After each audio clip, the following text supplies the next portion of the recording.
Blackwood village की पहाड़ियों पर स्थित विस्परिंग मैनर पिछले 70 सालों से खाली पड़ा था।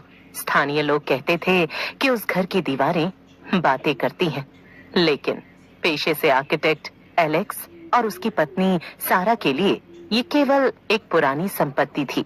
उनके साथ उनके दो दोस्त, पैरानॉर्मल रिसर्चर लियाम और फोटोग्राफर क्लोई भी आए थे। हाँ, तो यही है वो मशहूर हवेली। जितना सोचा था उससे कहीं ज्यादा बड़ी है। बड़ी? एलेक्स, ये डरावनी है। सावधान रहना, इस घर का इतिहास मोक्ष शब्द से जुड़ा है, लेकिन यहाँ किसी को शांति नहीं मिली। अंदर की हवा ठंडी और भारी थी। एलेक्स, क्या तुम्हें कुछ महसूस हुआ? जैसे ही दरवाजा खुला, मुझे लगा जैसे किसी ने मेरी गर्दन पर फूंक मारी हो। पुराना घर है सारा, हवा का दबाव कम ज्यादा होता रहता है। चलो सामान अंदर रखते हैं। रात के 11 बजे थे। अचानक ऊपर की मंजिल से भारी कदमों की आहट सुनाई दी। क्या यहाँ कोई है? क्या आप हमसे बात करना चाहते हैं? सन्नाटे को चीरती हुई एक आवाज आई जो घर की दीवारों से गूंज रही थी। द्वार, द्वार खोल दो। ये क्या था? क्या तुमने वो सुना? तभी कोने में स्थित एक पुरानी घड़ी जो सालों से बंद थी, जोर जोर से बजने लगी। उसके पेंडुलम की आवाज के साथ ही फर्श का एक हिस्सा नीचे धंस गया, जिससे एक गुप्त सीढ़ी का रास्ता दिखाई दिया, जिसके बीचों बीच एक विशाल लकड़ी का दरवाजा था, जिस पर अजीबोगरीब आकृतियां बनी थीं। मोक्ष का दरवाजा। कहते हैं इस घर का पुराना मालिक फादर सैमुअल मानता था कि वो पापियों को सीधे स्वर्ग भेज सकता है, लेकिन उसने लोगों को बचाने की बजाय उन्हें यहाँ कैद करना शुरू कर दिया। ये दरवाजा स्वर्ग का नहीं बल्कि नर्क का द्वार है। अचानक क्लोई के कैमरे का फ्लैश अपने आप चलने लगा। हाँ, वहाँ देखो! वो परछाइयां इंसानों जैसी थीं, लेकिन उनके चेहरे नहीं थे। वो चीख रही थीं, लेकिन आवाजें सीधे दिमाग के अंदर सुनाई दे रही थीं। हमें छोड़ दो, हमें दरवाजा पार करना है, रक्त ही चाबी है। तभी क्लोई हवा में ऊपर उठने लगी। उसकी आंखों की पुतलियां गायब हो गईं और केवल सफेद हिस्सा बचा। वो एक ऐसी भाषा में बोलने लगी जो उन्होंने कभी नहीं सुनी थी। एक जीवन, एक चाबी, मोक्ष मुफ्त नहीं मिलता एलेक्स। दरवाजा धीरे धीरे खुलने लगा।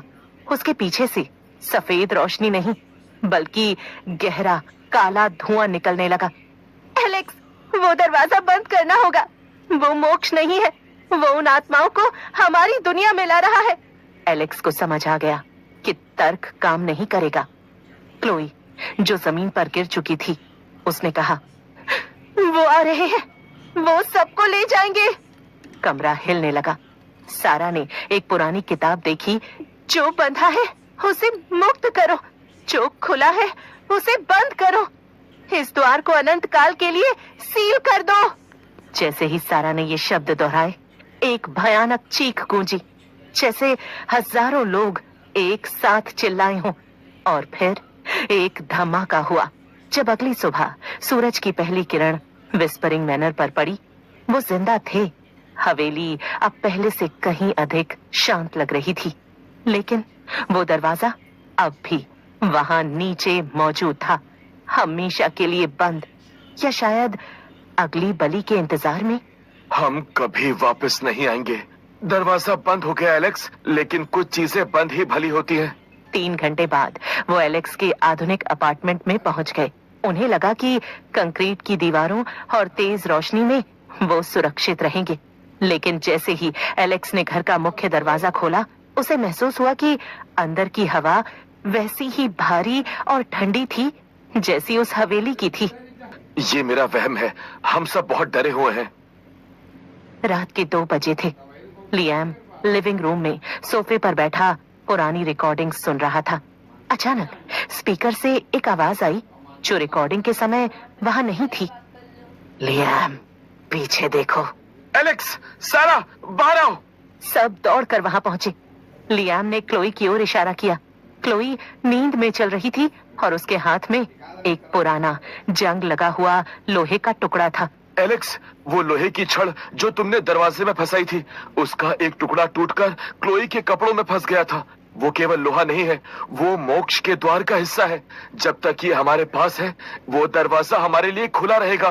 तो हमें इसे वापस ले जाना होगा।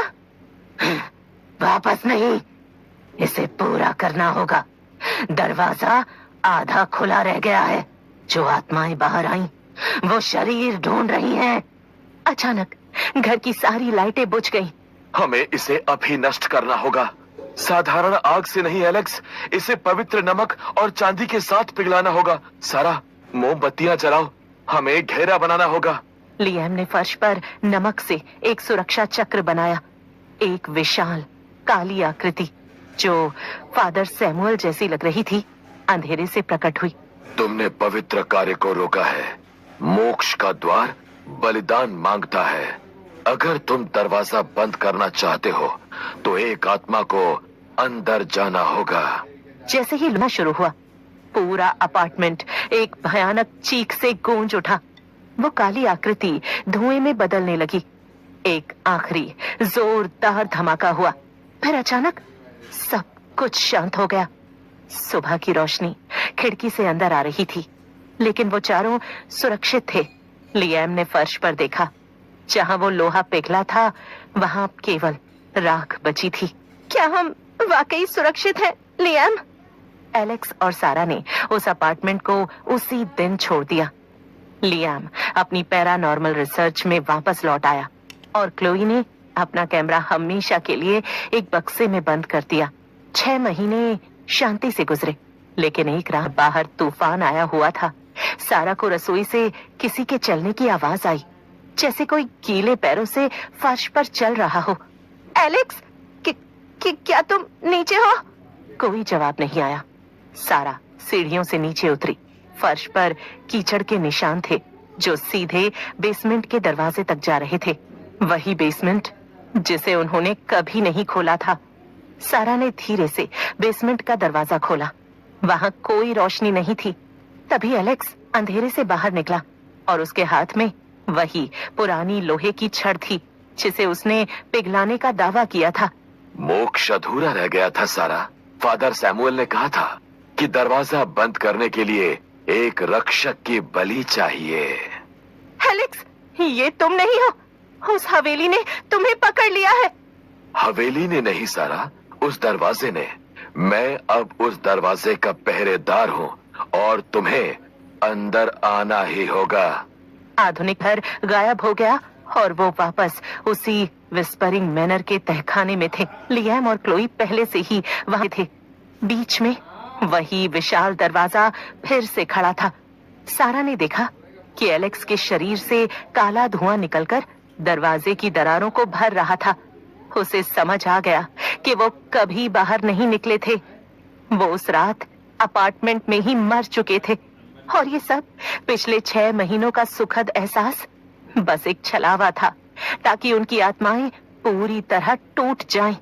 जैसे ही सारा ने अपनी मौत की सच्चाई को स्वीकार किया, दरवाजा पूरी तरह खुल गया। एक जोरदार धमाके के साथ विस्परिंग मैनर की हवेली ताश के पत्तों की तरह ढह गई। अगली सुबह जब पुलिस और बचाव दल वहां पहुंचे, उन्हें बस एक पुराना जंग लगा हुआ कैमरा मिला। जब उन्होंने उसकी अंतिम फोटो देखी, हवेली के खंडहर के पास आज भी एक पत्थर लगा है जिस पर धुंधले अक्षरों में लिखा है, यहाँ आने